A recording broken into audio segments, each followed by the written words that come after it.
are a student, a teacher, or a parent who has a student in a school that might be facing closure because the list draws up to 348 boarding schools that might be closed anytime soon, actually with the immediate effect.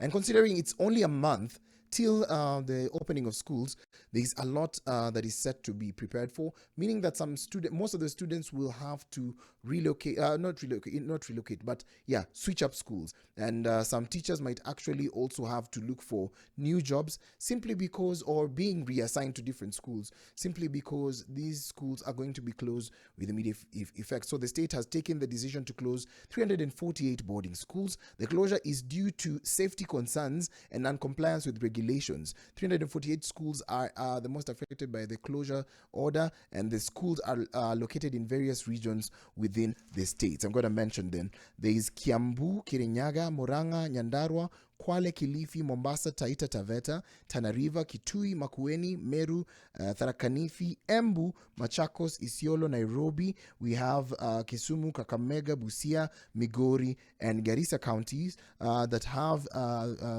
those are the areas that are going to be affected directly, and the schools are located in those regions that I've mentioned. So the closure applies specifically to boarding schools, not day schools, and the state is concerned about the safety of schools, students in these schools.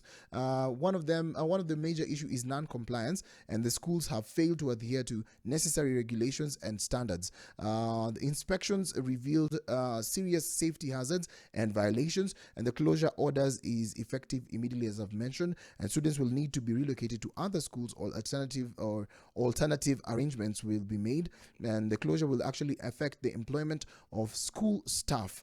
As we look at such a situation, you're also looking at mfuko ya wazazi in this moment, because you're now going to be forced to buy new school uniforms, and maybe also just looking for money for like shoes and stuff like that, considering it's a transition year for most of the students from this 844 system into JSS.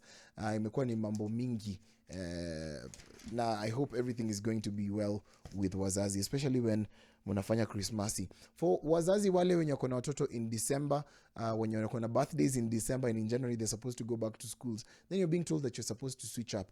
It's crazy. And for the teachers who are facing uncertainty on where they're going to be come January, mambo ni mengi, muda mchache.